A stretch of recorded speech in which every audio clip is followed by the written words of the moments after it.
संगति में जाता है, आप ही की जितनी प्रार्थना करता है और आप ही की तरह इतनी समझ है, तब वो सलाह लेने के लिए वचन बताता है उन लोगों के पास में गया, और जब एक साथ 1 घंटा उसके साथ बैठोगे, उसका अभिषेक आप पर प्रभाव डालेगा।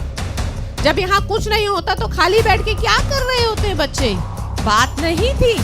आज छोटी ही छोटी बातों में, आज आप अगर सुबह न्यूज को खोलोगे ना, तो आपको ऐसी कितनी ही न्यूज मिलती हैं जहां पर अकारण। उससे पूछा कि अब आपको पछतावा होता है? उन्होंने बताया बहुत पछतावा होता है। बस वो एक सेकंड मोमेंट था, एक पल का मोमेंट था, जिस समय हम अपने ऊपर कंट्रोल नहीं कर पाए।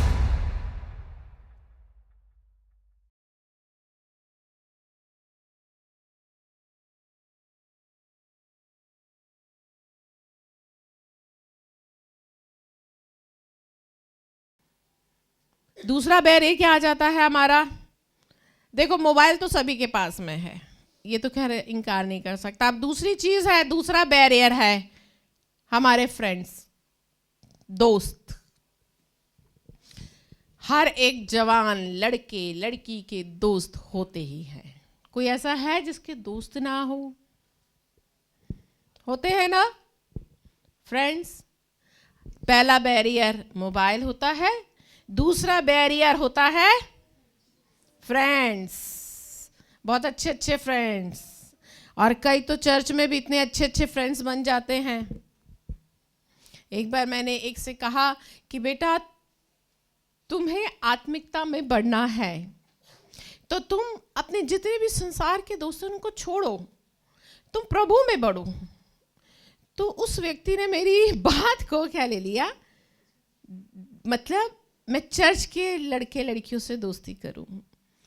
उसने चर्च के लड़के लड़कियों से दोस्ती करी, और जब चर्च के लड़के लड़कियों से दोस्ती करी, जो आत्मिक लेवल यहाँ था ना, यहाँ आ गया। चर्च के लड़के लड़कियों से दोस्ती करके परेशान हुआ, मेरे पास आया। मैंने कहा बेटा, चर्च में स्वर्गदूत तो आते नहीं हैं, चर्च में भी तेरी ही तरह आते हैं। अब दोस्ती करोगे, अब क्योंकि बिना दोस्ती के उससे रहा ही नहीं जाता। उसने कहा मुझे दोस्त चाहिए, संसार के नहीं तो चर्च के ही। अब उसने पछताया कि दीदी, मैं तो चर्च के लड़के लड़कियों से दोस्ती करी थी और मैं यहाँ आ गया। क्यों बताओ?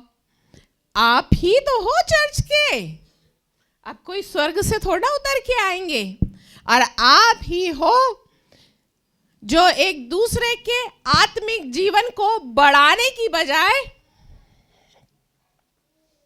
यहां ले आए। बताओ, वचन में क्या लिखा है? सावधान, बुरी संगति किसको बिगाड़ती है? अच्छे चरित्र को बिगाड़ती है। और कौन बिगाड़ता है? बुरी संगति, यानी चर्च की संगति, बुरी संगति।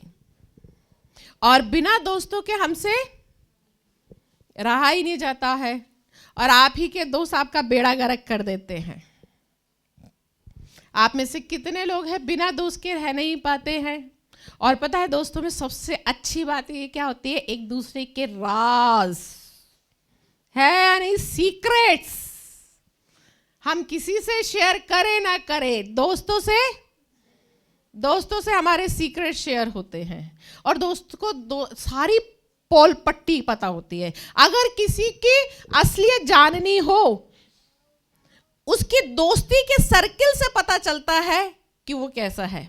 अगुए के सामने सब बड़े अच्छे बनते, बहुत अच्छे हैं, बहुत सीधे बच्चे हैं, परंतु उनकी दोस्ती ही बता देती है कि आप कैसे हो। आप सोचो, आपकी दोस्ती कैसी है? आप एक दूसरे के साथ अपने राज शेयर करते हैं, आप अपने अगुए के साथ कुछ शेयर नहीं करते, मगर दोस्तों को सब पता होता है। पता होता है, नहीं पता होता है ना? प्रचारक लोग भी बैठे, उन्हें भी पता होगा। आपको पता होता है सारी बातें अपने क्षेत्र की, मगर दोस्तों को सब पता होता है। और दोस्त आपको वही राय देंगे जो आपके साथ बढ़ रहे हैं। आपके दोस्त का प्रार्थना का जीवन कितना है? 15 मिनट, आधा घंटा, 4 घंटा तो नहीं होगा आपके दोस्त का प्रार्थना का जीवन? कोई ऐसा दोस्त है आपके जिसका प्रार्थना का जीवन 4 घंटे का हो, 6 घंटे का हो? किसी का ऐसा जीवन है जो वचन पर चलने वाला जीवन हो? ऐसा किसी का दोस्त है? नहीं। चर्च में आता है, आप ही के साथ संगति में जाता है, आप ही की जितनी प्रार्थना करता है और आप ही की तरह इतनी समझ है, और आप अपना हर डिसीजन लेकर, अपना हर फैसला, अपने हर मन की बात उसी के साथ शेयर करोगे। अब एक बात बताओ, आप पढ़ाई करते हो, पढ़ाई के लिए आप ट्यूशन्स ढूंढते हो, ट्यूशन्स के अगर आप 10th क्लास के हो, आप 12th क्लास के हो, तो आप क्या पढ़ने के लिए 10th क्लास के बच्चे से पढ़ाई करोगे? जब आप खुद ही 10th में हो तो पढ़ने जाओगे? नहीं जाओगे। आप 12th क्लास में और 12th के ही बच्चे से पढ़ाई करोगे? आप जब पढ़ने जाते हो तो आप ऐसे व्यक्ति के पास पढ़ने क्यों जाते हो जो ऑलरेडी प्रोफेशनल है, जो ऑलरेडी बच्चों को पढ़ा रहा है, जिसे एक्सपीरियंस है? ऐसे व्यक्ति के पास में क्यों जाते हो पढ़ने के लिए? बताओ ना, कुछ बताओ, जवाब दो। क्यों जाते हो? हाँ, एक गुनगुन सी आई आवाज। ताकि वो, क्योंकि उसे एक्सपीरियंस है ना? आप 10th में हो, आप 12th में हो, चाहे आप फर्स्ट ईयर में हो, आपको पढ़ाई के लिए एक ऐसे टीचर की जरूरत है जिसे एक्सपीरियंस है। परंतु आज आप अपनी बातें शेयर करने के लिए ऐसे ही दोस्त के पास में बैठते हो जिसकी प्रार्थना 15 मिनट की है, आधे घंटे की है, 20 मिनट की है, जिसके जीवन में वचन ना के बराबर है, जो आप ही की तरह रील चलाता है, फोन चलाता है, फेसबुक चलाता है, आप ही की तरह है। तो अब आप ये बताओ, आप अपना कोई भी डिसीजन, आप अपने मन की बात उस व्यक्ति से शेयर करते हो और उसी के साथ आप सब कुछ शेयर करके आप कोई डिसीजन कैसे ले लेते हो? आप वही गलती करते हो जो सुलेमान के बेटे रहूबियाम ने करी थी। आप वही गलती करते हो। उसके पास भी लोग आते हैं सलाह के लिए, और जब उससे कहते हैं कि अब तू हम पर राज कर, क्योंकि तेरे पिता ने तो हम पर भारी जुआ डाला था, अब तू बता, तू हम पर राज करेगा तो तू क्या करेगा?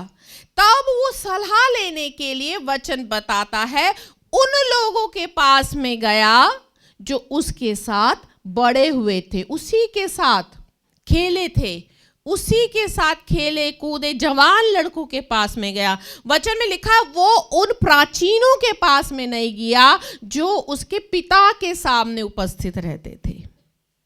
उसने उनकी सलाह नहीं मानी, उसने अपने दोस्तों की सलाह मानी। और नतीजा क्या हुआ? उसने वो राज, वो अभिषेक, वो बुलाहट, क्योंकि परमेश्वर ने तो दाऊद से वादा किया था कि मैं तेरे वंश को राजा, तेरे वंश तक राजा पैदा हुआ करेंगे, और उसने परमेश्वर की इस योजना को पलट के रख दिया। क्यों? मात्र गलत संगति के चलते। आज मात्र गलत फैसले, गलत लोगों के साथ आप डिस्कस करते हो, आज आप अपने दोस्तों के साथ में डिस्कस करते हो, और आप उस बुलाहट को, उस अभिषेक को आप अपने जीवन से खो रहे हो, क्योंकि आप उन्हीं लोगों की सुनते हो, आप अपने अगुवे की नहीं सुनते हो, आप किसी सीनियर की नहीं सुनते, आप अपने माता पिता की नहीं सुनते हो, आप अपने अगुवों की नहीं सुनते हो। जिन माता पिता ने आपको पैदा किया है, आप उल्टा उन्हीं को सिखा देते हो कि आपको नहीं पता कैसे होता है। ये होता है या नहीं होता है? माता पिता को सिखाया जाता है ना, मम्मी पापा को, आपको नहीं पता कैसे होता है। हम भूल जाते हैं कि उन्होंने हमें पैदा किया है, वो हमसे पहले इस संसार में आए हैं। हम ये भूल जाते हैं कि हमारे अगुवे, जिन्होंने घंटों प्रार्थनाएं करी है, कितना समय वचन में दिया है, कितनी प्रार्थनाएं, कितने उपवास किए हैं, और जब वो हमें कोई सलाह देंगे, जब वो हमारा कोई मार्गदर्शन करेंगे, तो वो उस अपने अनुभव से हमारा मार्गदर्शन करेंगे। आप उनकी सलाह नहीं मानते हैं, परंतु उसकी सलाह मानेंगे जो हमारा दोस्त होगा। कई बार पता है, जितने भी प्रचारक बैठे उन सबके साथ में एक्सपीरियंस है। कई बार शादी के लिए जब प्रस्ताव होता है, हम अपने एरिया में किसी लड़के को कोई लड़की सजेस्ट करते या किसी लड़की को कोई लड़का सजेस्ट करते हैं, तो वो प्रचारक की नहीं मानता, वो प्रचारक की सुन लेता है और फिर उसके बाद में वो डिस्कस करता है अपने उन फ्रेंड्स से जो उसके दोस्त होते हैं, उनसे डिस्कशन चलता है और फिर डिस्कशन करने के बाद वो प्रचारक को मना कर देते हैं कि भैया जी मुझे वो सही नहीं लग रहा, मुझे वो समझ नहीं आ रहा। ऐसा होता है संजय? ऐसा होता है? बताओ। आपको ये नहीं पता होता जो प्रचारक आपको इस समय आपका मार्गदर्शन कर रहा है, आपको गाइड कर रहा है, इस समय परमेश्वर का आत्मा की अगुवाई से परमेश्वर का आत्मा उस प्रचारक के अंदर विचार डाल रहा है। आप ये मत सोचा करें कि हर एक परमेश्वर का दास हमेशा परमेश्वर की आत्मा की अगुवाई में ही चलता रहेगा, परमेश्वर की आत्मा की अगुवाई में ही बोलता रहेगा। ऐसा नहीं होता है। परमेश्वर का आत्मा अपने लोगों के अंदर विचार डालता है, उन विचारों के द्वारा वो कई बार अपने लोगों की अगुवाई करता है, बातचीत करता है उनसे। मगर हम अपने दोस्तों के द्वारा क्या करते हैं? दोस्तों के साथ, और कई बार तो हमारे दोस्त इतने अच्छे होते हैं, वो लोग जैसा वचन में लिखा है, आप वचन निकालें 1 कुरिन्थियों और उसका 5 और उसका 11। पर मेरा कहना यह है कि यदि कोई भाई कहलाकर व्यभिचारी या लोभी या मूर्ति पूजक या गाली देने वाला या पियक्कड़ या अंधेर करने वाला हो तो उसकी मत करना, वरन ऐसे मनुष्य के साथ खाना भी ना खाना। हाँ, हालेलुया। पौलुस क्या कह रहा है? मेरा कहना ये है, यदि कोई भाई कहलाकर, भाई मतलब आप ही के चर्च का भाई कहलाकर व्यभिचारी, लोभी, मूर्ति पूजक, गाली देने वाला, पियक्कड़, अंधेर करने वाला हो तो उसकी संगति। अब आपके दोस्त चर्च में आते हैं, आप सारे जवान बच्चे चर्च में आ रहे हो, चर्च में आकर कितने लोगों के जीवन में आज भी व्यभिचार है, गालियां आज भी हैं, देते हैं या नहीं देते? ईमानदारी से बताना। देते हैं, है ना? गालियां देते हैं। एडल्ट्री, व्यभिचार है या नहीं है? है। पियक्कड़, पियक्कड़ मतलब कोल्ड ड्रिंक पीने वाला पियक्कड़, है ना? नशा करने वाला, ऑब्वियस, किसी भी चीज का एडिक्टिव। अगर आपको किसी भी चीज की एडिक्शन है, तंबाकू की हो सकती है, बीड़ी की हो सकती है, सिगरेट की हो सकती है, और भी आजकल कई तरीके के नशे आ गए हैं। आजकल बच्चे बहुत तरीके के नशा करते हैं, चर्च में भी आ रहे हैं, वचन भी सुन रहे हैं और गाली भी देते हैं। और वचन क्या कह रहा है? ऐसों की संगति मत करना, वरन ऐसे के साथ खाना भी मत खाना। अब भाई आप जितने भी लोग बैठे हो, प्रभु का वचन मानने वाले हो या नहीं हो? हो या नहीं? तो आज से ऐसों की संगति मत करना। आप ही की बगल में बैठा हुआ बंदा, आप ही का यारी, आप ही का दोस्त, ये मैं नहीं कह रही, आपके क्षेत्र का प्रचारक नहीं बोल रहा, ये परमेश्वर का वचन बोल रहा है। अब आप ये बताओ, आप परमेश्वर का वचन मानोगे या नहीं मानोगे? मानोगे या किस लिए आए हो? परमेश्वर का वचन सुनने आए हो ताकि उस पर चलो। तो आज से ऐसे व्यक्ति की संगति जो गाली देता है, क्यों? क्योंकि ये आपके चरित्र को बिगाड़ रहा है। वो जो व्यभिचार, एडल्ट्री में है, अगर आपको लगता है आपका वो भाई आपका वो दोस्त, वो मसीह भाई, वो मसीह बहन, उसके जीवन में व्यभिचार है, परे हो जाओ उससे। अगर आपको लगता है आपका वो दोस्त सिगरेट पीता है, शराब पीता है, तंबाकू खाता है, अलग हो जाओ उससे, हाथ जोड़ लो। क्यों? क्योंकि वो भाई कहलाकर भी ऐसे उसने आज तक वो उन पापों पर, उस पाप पर विजय नहीं हो पाया है। अभी तक वो उस चीज से हारता आ रहा है। वो खुद एक हारा हुआ व्यक्ति है जो शैतान के हाथों की कठपुतली बना हुआ है। वो आपको भी कठपुतली बना देगा। आप कितना भी अच्छा प्रार्थना का जीवन करके जियोगे ना, और जब एक साथ 1 घंटा उसके साथ बैठोगे, उसका अभिषेक आप पर प्रभाव डालेगा। ये मैं सत्य बोल रही हूँ। बालाघाट में जब मैं गई थी, तब मेरे साथ में एक मेरी बहन थी। उसने मुझे बताया उसका बहुत गहरा प्रार्थना का जीवन। उसने जब प्रभु को जाना, उसने ये डिसाइड कर लिया कि अब मैं सिर्फ प्रभु के लिए जीऊंगी, मैं विवाह नहीं करूंगी। उसने बहुत ही यंग एज में, करीब 20-21 साल, डिसाइड कर लिया कि अब मैं बस प्रभु के लिए जीऊंगी, अब मैं विवाह नहीं करूंगी। और वो मसीह के लिए जुनूनी थी, जुनूनी, दीवानी थी, कहो दीवानी थी मसीह के लिए। और आज की डेट तक भी उसने शादी नहीं करी, आज भी वो मसीह की सेवा ही करती है।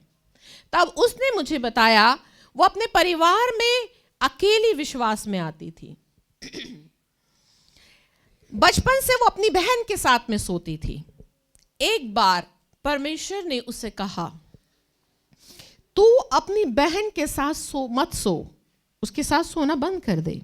उसने प्रभु से कहा, उसने मुझे बताया कि दीदी मैं बचपन से अपनी बहन के साथ सो रही थी, मगर प्रभु ने मुझे मेरी बहन के साथ सोने के लिए मना कर दिया।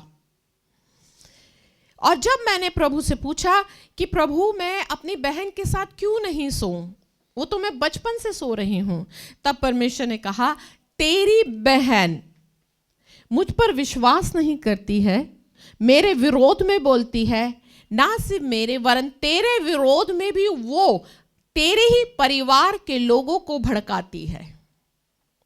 और जब तू उसके साथ सोती है, उसका वो अभिषेक, उसका वो अब नेगेटिव अभिषेक, वो तेरे अभिषेक को दूषित करता है।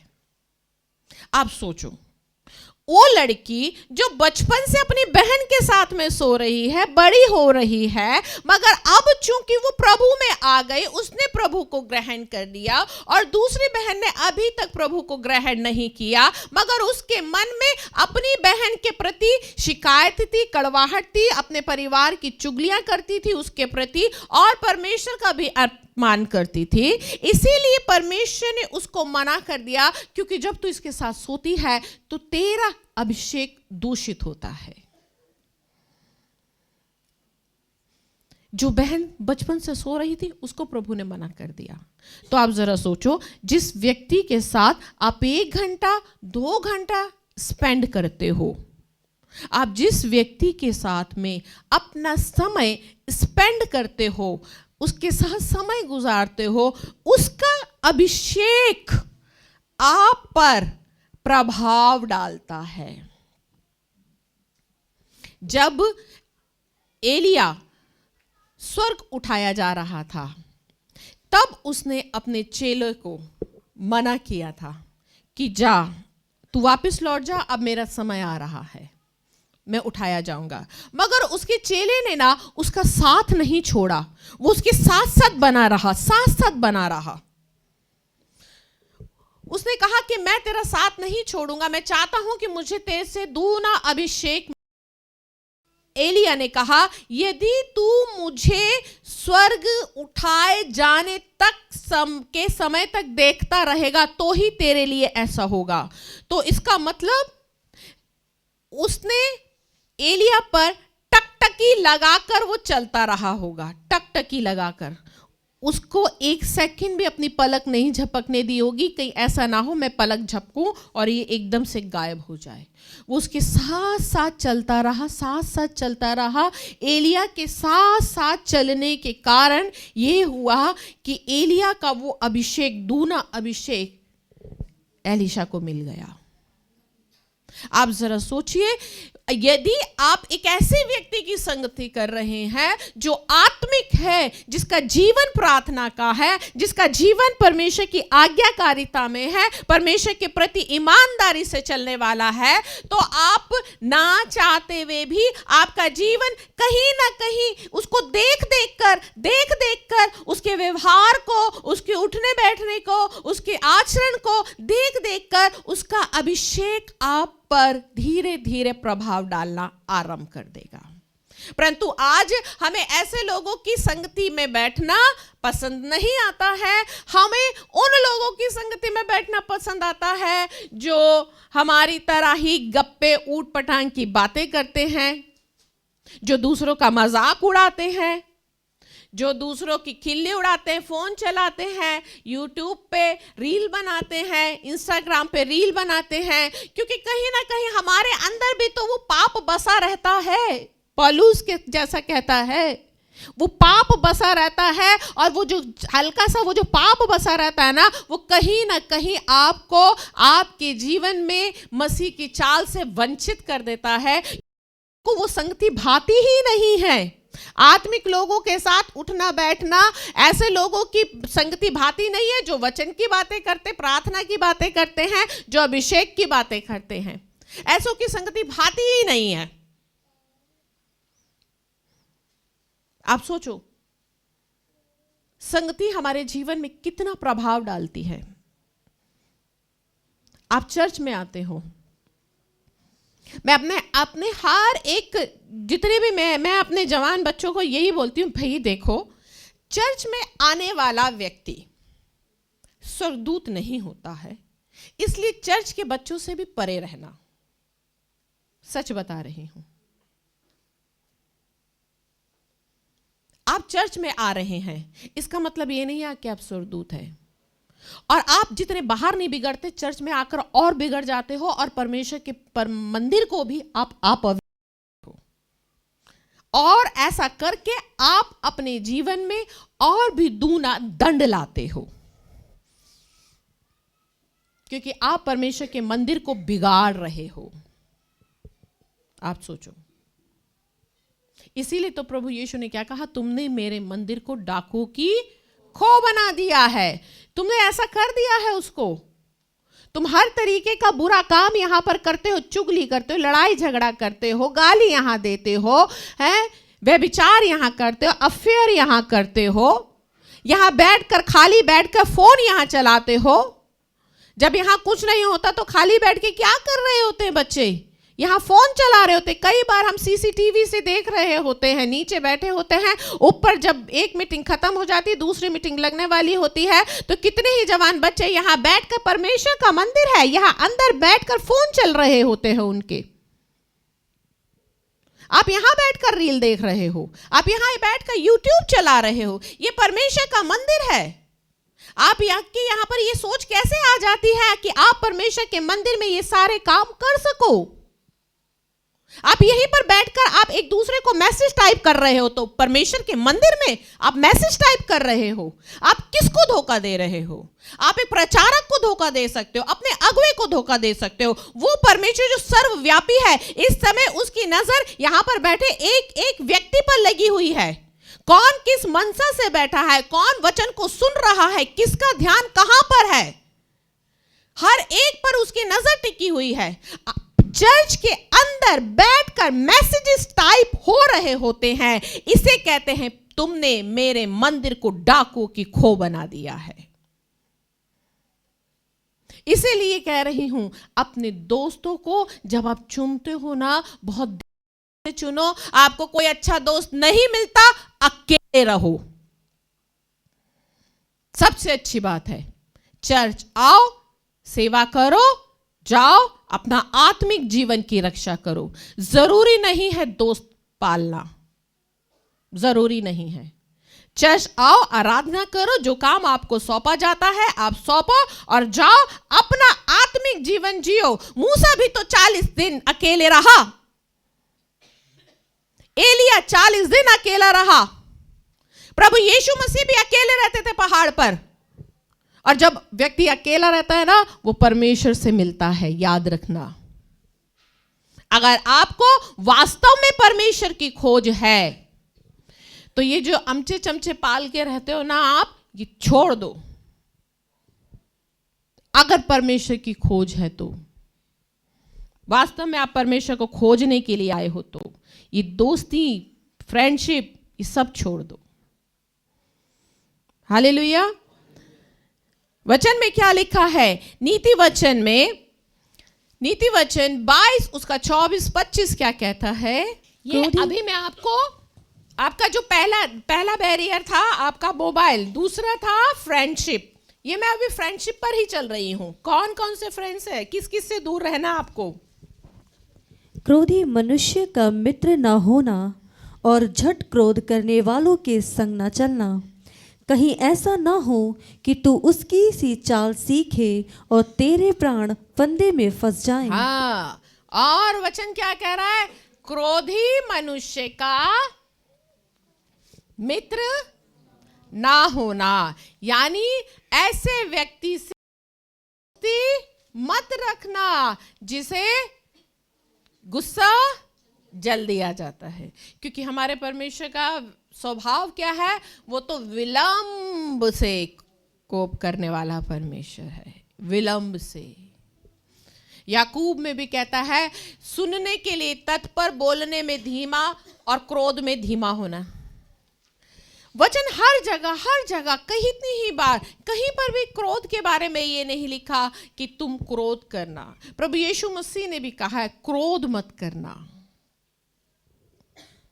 और आज हमें ऐसे, आज जब हम बाहर भी लोगों को देखते हैं ना, कई बार हम जब बाहर से आ रहे होते, सड़क से आ रहे होते, आप ही के जितने जवान लड़के लड़कियों को देखते हैं, छोटी छोटी बातों में अगर कोई उनको टच भी कर जाए तो एकदम से उनका गुस्सा हाइपर हो जाता है।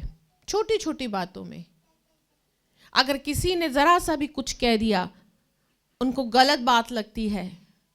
अभी मैं एक खबर सुन रही थी जहां पर उस व्यक्ति ने बताया कि एक व्यक्ति बैठकर न्यूज़पेपर पढ़ रहा था, और जो वो न्यूज़पेपर पढ़ रहा था, साथ में बैठा हुआ व्यक्ति भी, जैसे न्यूज़पेपर में झांक कर पढ़ने लगते हैं, वो व्यक्ति भी न्यूज़पेपर में झांक कर पढ़ने लगा कि वो न्यूज़ पढ़ रहा है, मैं भी झांक कर पढ़ लेता हूँ, कुछ उसको अच्छी न्यूज़ लगी होगी, वो झांक कर पढ़ने लगा।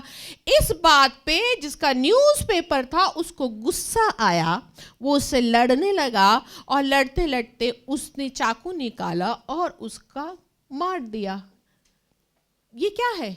झट क्रोध करने वाला बात नहीं थी। आज छोटी ही छोटी बातों में, आज आप अगर सुबह न्यूज़ को खोलोगे ना तो आपको ऐसी कितनी ही न्यूज़ मिलती हैं जहां पर अकारण, बिना किसी कारण, छोटी छोटी बातों में आज लोगों को गुस्सा आता है। आज आप चर्च में आते हो, आप चर्च में भी ऐसे ही कितने ही लोग ऐसे हैं जिन्हें छोटी सी बात अगर बोलो तो एकदम से हाइप आ जाता है गुस्सा पे, उनका अपने ऊपर कंट्रोल नहीं है। इसका मतलब अगर आपको आज जल्दी गुस्सा आ रहा है तो याद रख लेना, आप किसी के चलाए चल रहे हो, आप नहीं चला रहे हो, कोई है जो आपको चला रहा है। आप अभी भी दास की अवस्था में हो, आप अभी बेटे बेटी नहीं बने, आप अभी ऑनर नहीं हो, मालिक नहीं हो। आपको कोई है जो चला रहा है, आपको जल्दी और जल्दी और जल्दी, एक बात में ही छोटी सी बात किसी ने बोल दी और आपका गुस्सा एकदम से पावर में आ जाता है। कितने लोगों को गुस्सा जल्दी आता है?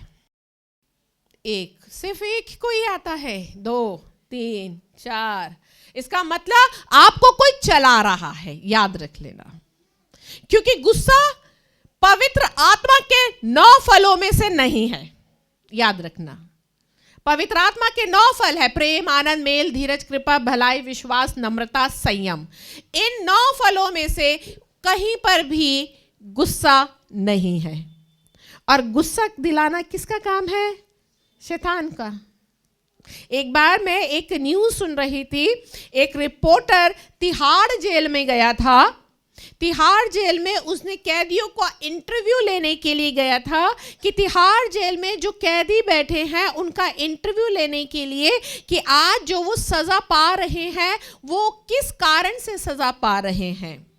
वहां पर उसने कई लोगों का इंटरव्यू लिया जो पढ़े लिखे थे, एजुकेटेड थे, कोई डॉक्टर, कोई प्रोफेसर। उन्होंने इंटरव्यू में बताया कि वो आज तिहाड़ में इसलिए है कि कुछ ऐसी घटना उनके साथ घटी थी, जस्ट एक सेकंड वो ऐसा मूवमेंट था कि उनको गुस्सा आ गया और उस समय उनका अपने ऊपर, गुस्से में आदमी के ऊपर अपना कंट्रोल नहीं होता। गुस्से में कंट्रोल होता है नहीं होता। क्या बोल रहे हैं पता चलता है, बाद में पछतावा होता है। क्या कर जाते हो गुस्से में, सर फाड़ देते हो, बाद में सोचते हो क्या कर दिया। ऐसे ही उन्होंने बताया वहां पर डॉक्टर, प्रोफेसर थे, उन्होंने बताया, पढ़े लिखे लोगों ने, कि जब उनसे पूछा गया आप तिहाड़ में क्यों हैं, उन्होंने बताया कि उस गुस्से की मोमेंट पर उन्होंने किसी का मर्डर कर दिया, उसे को मार दिया और वो मर गया और उसकी सजा अब हम काट रहे हैं। उससे पूछा क्या अब आपको पछतावा होता है? उन्होंने बताया बहुत पछतावा होता है, बस वो एक सेकंड मूवमेंट था, एक पल का मूवमेंट था जिस समय हम अपने ऊपर कंट्रोल नहीं कर पाए।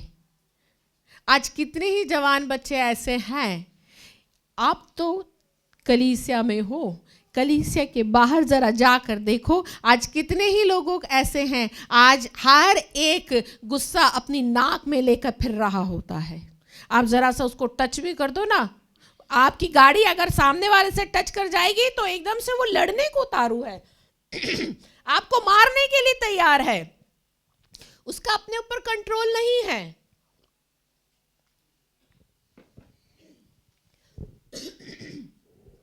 मगर आप लोग तो परमेश्वर के बेटे बेटियां हैं, आप तो वो हैं जिन्हें उसने उत्पत्ति के पहले से ही चुन लिया है, आप तो वो हैं।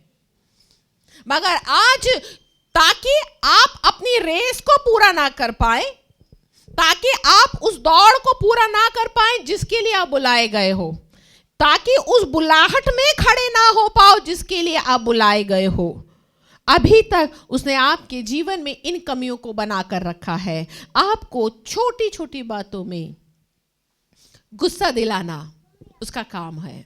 और वचन क्या कह रहा है? झट क्रोध करने वाले का मित्र ना होना। दाऊद का सेनापति था योआब, उसके बारे में भी वचन में लिखा है वो बहुत ही झट क्रोध करने वाला व्यक्ति था और अपने क्रोध के ही चलते उसने धर्मी व्यक्ति का भी मर्डर कर दिया क्योंकि उसे गुस्सा आता था। जब कभी आप गुस्से में रहते हैं, आप गुस्से को पालने की आदत बना लेते हैं, और कई बार बहुत लोगों को बहुत घमंड होता है कि मैं बहुत गुस्से वाला हूँ, मुझे बड़ी जल्दी गुस्सा आ जाता है, और लोग इस चीज़ का फ़ायदा भी उठाते हैं कि आप गुस्से वाले हो, इस चीज़ का फ़ायदा आपसे उठाया जाता है। और आपको नहीं पता होता कि आप भी कितनी ही बार, जैसे योआब ने धर्मी व्यक्ति का कत्ल कर दिया, आप कितनी ही बार ऐसे धर्मी व्यक्ति का कत्ल कर रहे होते हो, धर्मी व्यक्तियों का अपमान कर रहे होते हो। आपको लगता है अरे मैंने गुस्सा ही तो किया, अरे वो गुस्सा नहीं था, वो अपमान नहीं था, वो योआब के समान ही कत्ल था जो आप कर रहे हो गुस्से में आकर। अगर आपका अपने ऊपर कंट्रोल नहीं है, गुस्से पे कंट्रोल नहीं है, इसका मतलब आप किसी के चलाए चल रहे हो, कोई है जो आपको ऑपरेट कर रहा है और आपका अभिषेक चुराया जा रहा है। हालेलुया। आप सोचिए, आप दोस्त चुनते हो तो आपको ध्यान रखकर चुन रहा है कि आपका दोस्त क्या क्या ना करता हो। गिन रही हूं मैं, बताओ।